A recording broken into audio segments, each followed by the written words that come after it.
Charles chez GDM Pixel et aujourd'hui on part à la découverte du customizer du thème X et de Cornerstone. Alors, la semaine dernière, je vous ai présenté rapidement le thème X en vous expliquant que c'était une révolution, que c'était super bien, etc. Et c'est toujours le cas. Et je vais vous montrer aujourd'hui ce que c'est que le customizer, puisque c'est un outil que j'ai pas bien présenté dans l'article. Donc voilà, on va rattraper tout ça. Donc vous verrez que dans votre tableau de bord, il y aura toujours le sous-menu personnalisé dans l'onglet Apparence. Et que quand je vais cliquer là-dessus, je vais arriver sur cette interface. Donc là, j'ai uploadé les données de démo du thème pour la démo agence, qui correspond à un stack Ethos si je dis pas de bêtises. Et donc là, je suis sur le customizer. Donc le customizer du thème X, il reprend le customizer de WordPress qui est apparu sur la version 3.3 si je dis pas de bêtises. Sauf que bah voilà, il a rajouté pas mal de choses. Et on va voir que c'est super pratique pour les gens qui savent pas faire du CSS, puisque ça me permet de modifier toute l'apparence générale de mon site sans avoir à mettre les mains dans les feuilles de style et sans connaître le code CSS.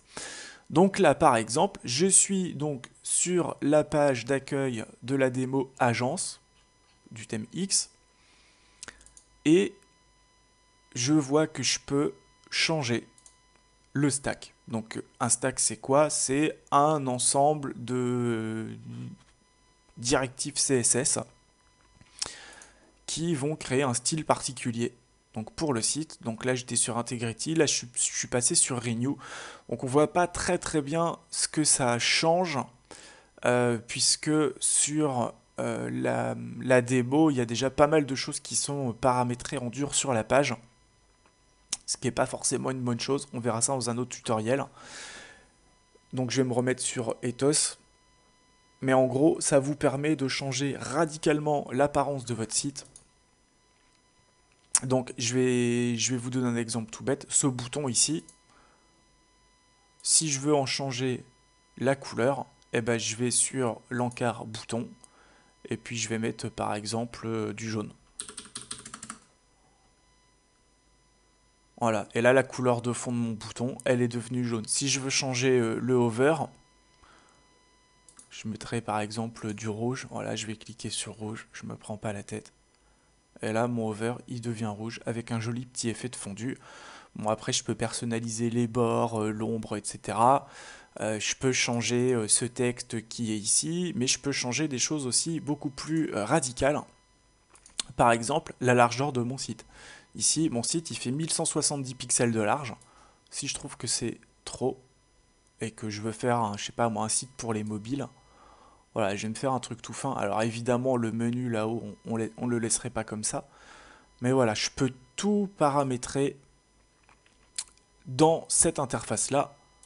Je vais vous donner un autre exemple, c'est le header, ma navigation. Ici, quand je scrolle, j'ai un menu qui colle au haut de ma page.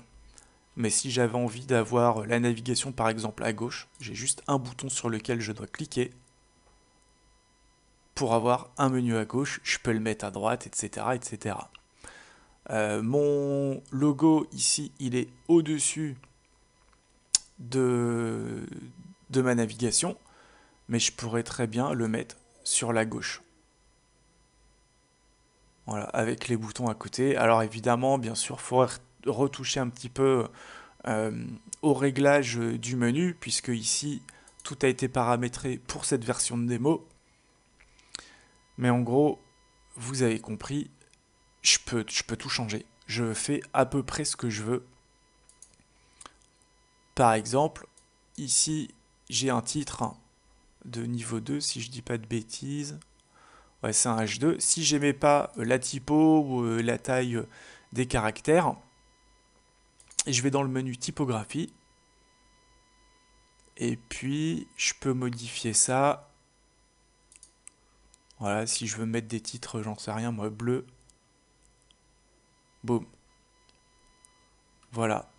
Donc le customizer, il me permet de modifier toute l'apparence de mon site pour mettre la navigation à gauche, à droite, en haut, en bas. Je peux changer ce que j'ai dans mon footer. Est-ce que j'affiche les petites icônes avec les liens vers les réseaux sociaux? Voilà. Donc c'est un outil à découvrir. Il faut prendre le temps de se mettre dedans parce que c'est une grosse usine à gaz. Il y a vraiment pas mal de choses à paramétrer. Mais ça permet quand même de se créer un site assez rapidement. Donc là, je peux modifier tout ce qu'il y a dans le footer. Est-ce que je mets un widget, deux widgets, 3, 4? Pareil pour le header, puisque je peux choisir d'afficher un petit onglet déroulant ici qui permettra de représenter d'autres contenus. Pour tout ce qui est blog, je peux prendre une mise en page classique ou une mise en page de type Masonrail. Est-ce que je veux une sidebar à gauche, à droite, sur les archives? Pareil, je peux différencier tout ça. Bref, on peut vraiment, en quelques clics, et on va dire en une petite demi-heure, se créer une structure de site qui sera complètement personnalisée, qui ressemblera à aucun autre site, et ça sans avoir aucune connaissance du CSS. Donc le CSS, pour les gens qui ne savent pas, c'est ce qui permet par exemple de dire que ce texte-là, il doit être bleu, que ma typo, elle doit faire 36 pixels de haut, que le texte, il doit être centré ou qu'il doit être à gauche, etc., etc. Le CSS, c'est une grosse part d'un site moderne, puisque le navigateur, il va interpréter le balisage HTML, donc votre code source, et il va le présenter en fonction de ce qu'il y a justement dans votre feuille de style. Et ce style, ici, généré par le customizer, il est implémenté directement sur vos pages, ce qui n'est pas forcément une bonne chose, ce qui n'est même pas du tout une bonne chose, mais on verra dans un autre tutoriel comment on retire ce style qui va être redondant parce qu'il va être téléchargé à chaque fois par les navigateurs pour le mettre dans une feuille de style externe, ce qui est beaucoup plus propre et ce qui est plus SEO friendly, c'est vraiment meilleur pour le référencement. Donc tout ça on le verra dans un prochain tutoriel. Donc vous avez compris, le customizer, super outil pour créer la structure de votre site. Maintenant, si on veut s'attaquer directement aux pages, ça va pas se passer sur le customizer, ça va se passer directement sur Cornerstone. Donc Cornerstone, qui est le builder qui est intégré à StemX, qui est un super outil, puisqu'il permet de travailler sur une seule interface. Donc, je vais vous montrer rapidement sur la page d'accueil comment ça se présente. Donc vous avez toujours votre éditeur classique avec le mode visuel, le mode texte, et il y a un nouvel onglet qui est l'onglet Cornerstone évidemment. Donc on va cliquer dessus et là je vais avoir ma page qui va charger. Donc là techniquement je suis en front office, je suis plus sur le back office. Et donc mon espace de travail il va être divisé en deux parties. Ici j'ai ma fenêtre de rendu. Et puis à gauche, j'ai ma boîte à outils. Et donc, je vais vous montrer rapidement comment ça fonctionne. Ici, ce sont mes sections. En gros, on définit une bande. Là, c'est ma section introduction. Là, j'ai ma fonction service. Identité, pardon, service il est en dessous, donc on voit que dans la fenêtre de droite il se met en surbrillance. Ensuite étude de cas, etc. etc. On va regarder sur service. Je vais cliquer dessus et là j'ai cette section qui se déroule dans ma colonne de gauche et je vois que j'ai trois rangées. La rangée avec le titre, la rangée avec les petites prombox et mon call to action. Donc là par exemple je vais cliquer sur Raw et regardez bien ce qu'il y a en dessous, column layout. Voilà, ici je vois que c'est un espace qui est divisé en 4 colonnes. En dessous j'en ai qu'une, mais je pourrais très bien dire que je veux 2 call to action, get in touch et je sais pas moi demander un rappel.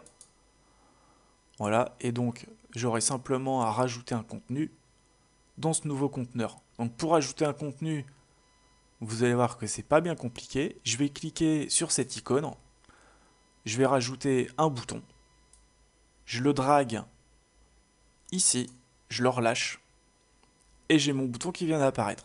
Maintenant, j'aime pas ce qu'il raconte pour l'instant.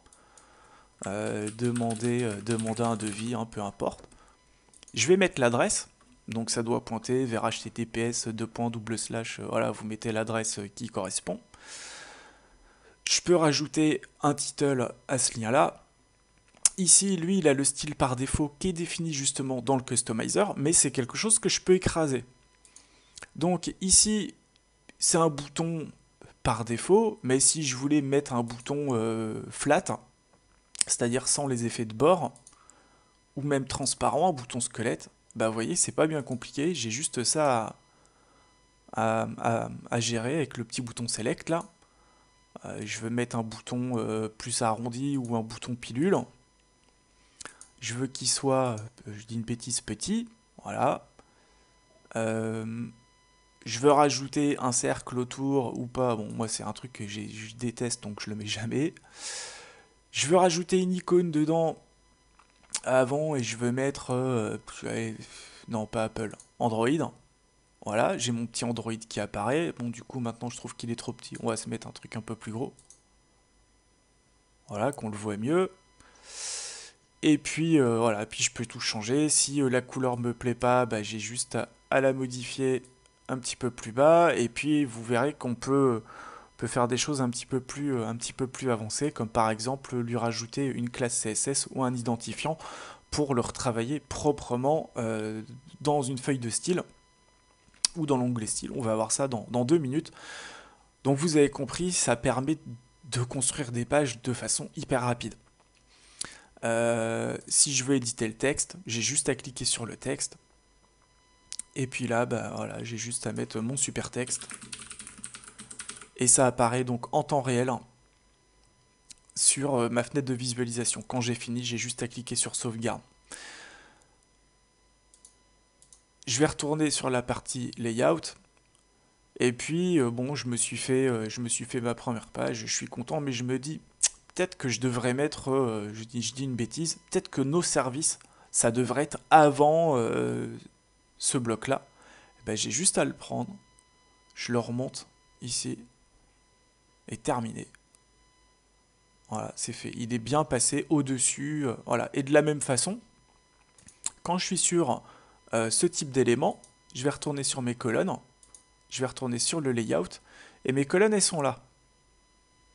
1, 2, 3, 4 colonnes, et puis je me dis, ah, marketing, c'est plus important quand même pour mon activité, ce serait peut-être mieux que je le mette en premier. Et ben j'ai juste un petit drag and drop à faire pour que la colonne se redéplace au bon endroit. Ça, si je devais le faire en dur dans un fichier HTML, il faudrait que j'aille à chaque fois copier les blocs de code, que je fasse un copier-coller. Je vous raconte pas le temps que ça fait gagner pour intégrer une page web.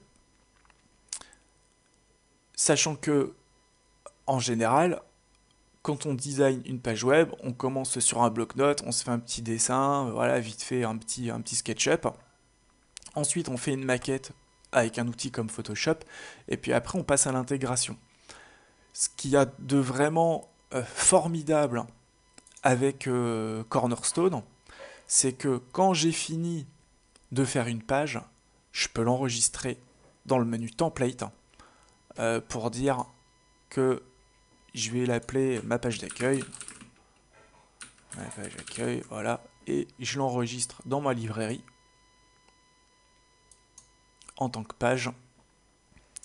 Et ça a été sauvegardé. Donc si plus tard j'ai une autre page à faire sur mon site qui ressemblera à ma page d'accueil, j'aurai juste à l'insérer. Toujours avec ce même menu template ici. Voilà, ici j'ai le modèle de page que je viens de créer, ma page d'accueil. J'aurai juste à cliquer sur insert et il va me le balancer donc à la suite de mon contenu. Donc évidemment si vous n'avez rien, bah, il va l'insérer directement là-dedans.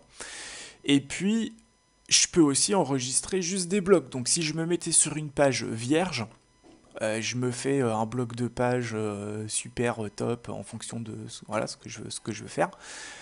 Et ben j'aurais juste à sauvegarder ce bloc là, donc je sais pas, je l'appellerai bloc je sais pas moi, testimonial ou autre, to library, en tant que bloc et il sera enregistré comme un bloc. Donc en gros, pourquoi ça fait gagner du temps? Eh ben, ça fait gagner du temps puisqu'une fois que vous avez fait vos templates de page et que vous avez défini des, des- des blocs qui peuvent être récurrents sur votre site, qui peuvent servir plusieurs fois, vous les mettez sur une page, vous les enregistrez à chaque fois, et quand vous avez terminé ça, bah, vous avez une bibliothèque graphique et une bibliothèque stylisée, puisqu'il y aura votre style sur ces blocs-là, que vous pourrez réutiliser au gré de vos besoins pour construire vos pages bah, beaucoup plus rapidement que si vous repartiez de zéro. Un autre petit truc super agréable avec Cornerstone, c'est l'onglet Settings qui me permet justement de gérer tout ce qu'il y a normalement sur l'éditeur de WordPress. Donc le statut de ma page, est-ce que les commentaires sont autorisés ou pas, est-ce qu'il y a une page par an, quel template je lui colle, puisque sur le thème X, il y a pas mal de modèles de pages qui sont déjà créés.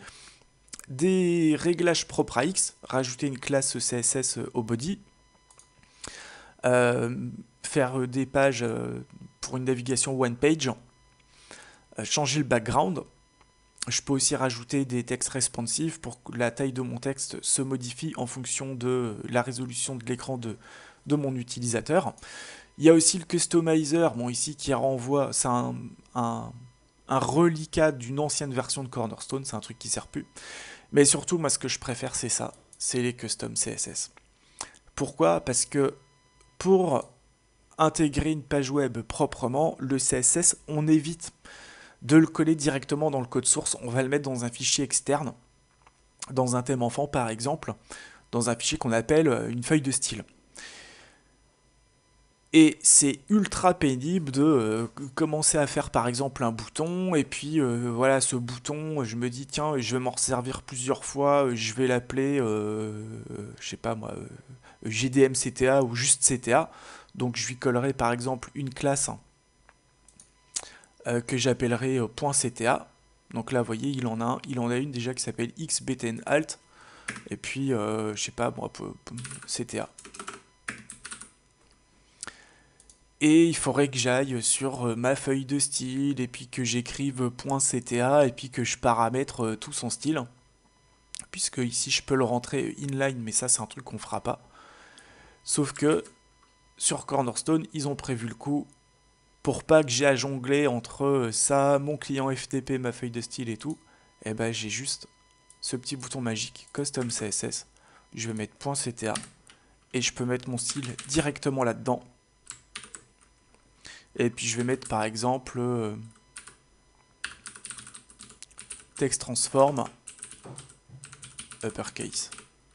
Voilà, et ça se met à jour en live sur mon espace de visualisation. Donc je peux très bien me faire toutes mes pages comme ça. À chaque fois que j'ai un peu de CSS à rajouter, bah, je vais le rajouter dans cette petite boîte là. Et une fois que ma page elle est terminée et que j'ai pas mal de lignes de code, eh ben, je vais tout prendre, je le coupe, je le ferme. Je vais l'enregistrer une seule fois dans mon fichier style.css. J'enregistre mon fichier, je sauvegarde ma page et basta.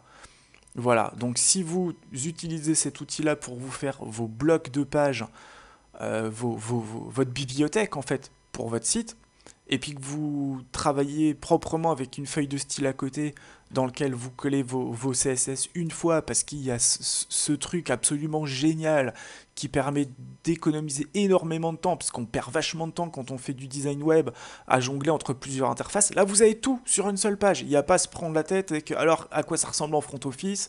Ah, je retourne sur mon éditeur. Attends, j'ai créé un nouveau style. Faut que j'aille le mettre à jour sur ma feuille de style. Attends, faut que j'envoie la feuille de style sur le serveur. Ça bouffe vachement de temps ces trucs-là. Là, c'est bon, c'est réglé. Il y a une seule interface. On fait tout dessus et basta. Voilà. Alors, je vous montre rapidement la bibliothèque d'éléments de Cornerstone. Donc, accordéon, alerte, les grilles pour rajouter je sais pas moi, des images, des articles, etc.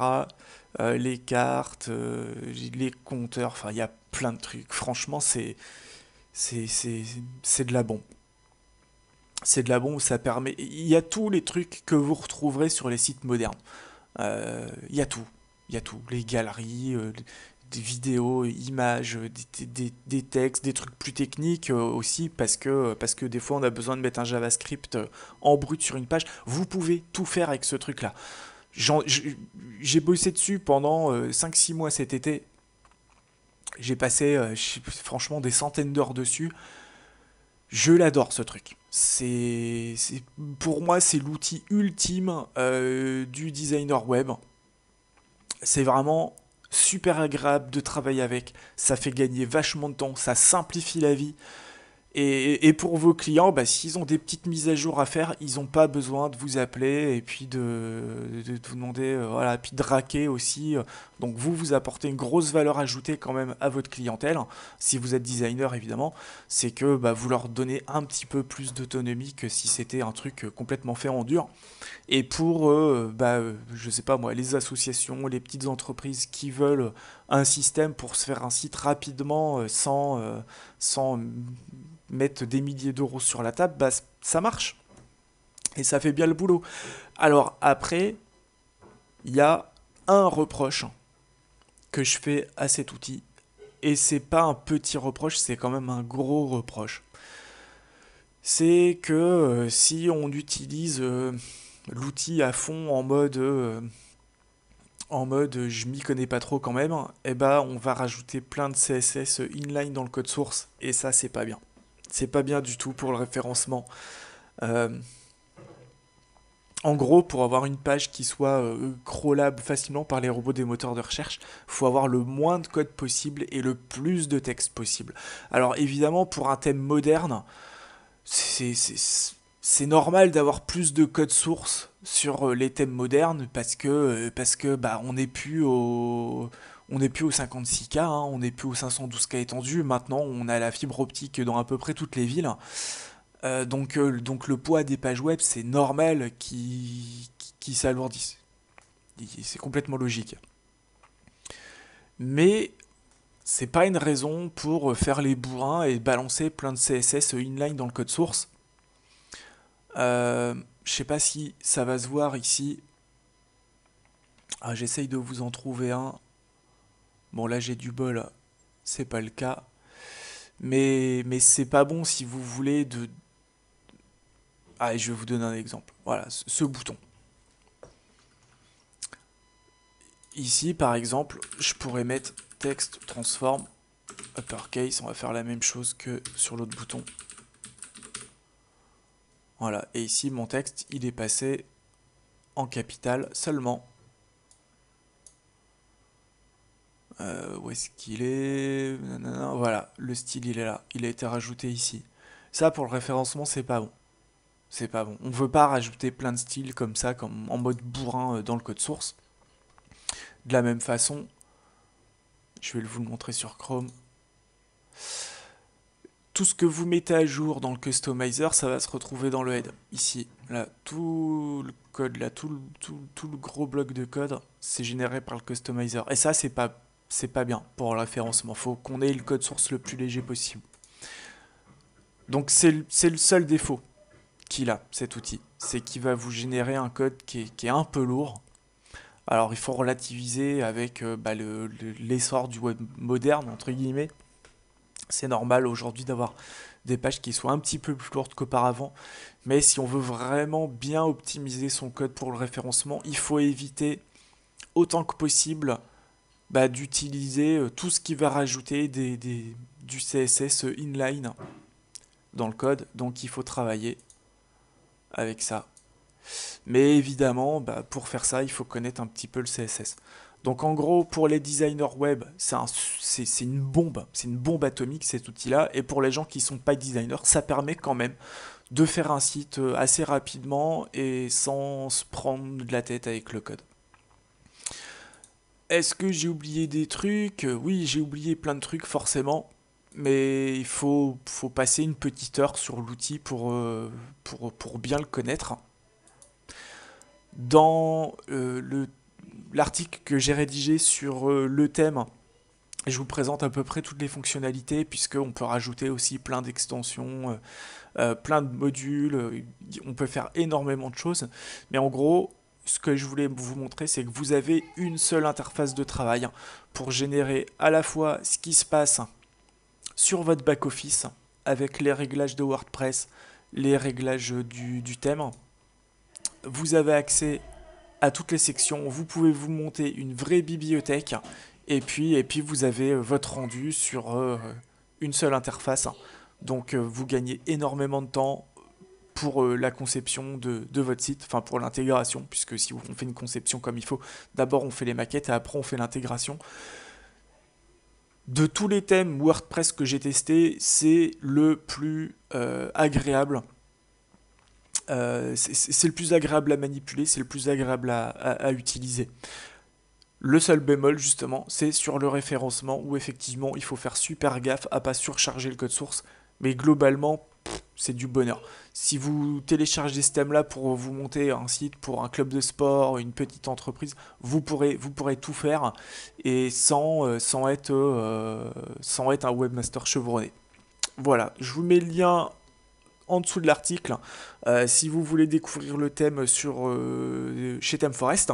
Et puis si vous avez une question, vous laissez ça dans les commentaires comme d'habitude. Et je vous retrouve dans un prochain tutoriel sur X et Cornerstone pour vous montrer comment justement on va virer tout le CSS qui est envoyé dans le head par le customizer pour vous permettre justement d'avoir un thème qui sera beaucoup plus rapide et beaucoup plus SEO friendly. Voilà, c'est tout. Ciao, ciao.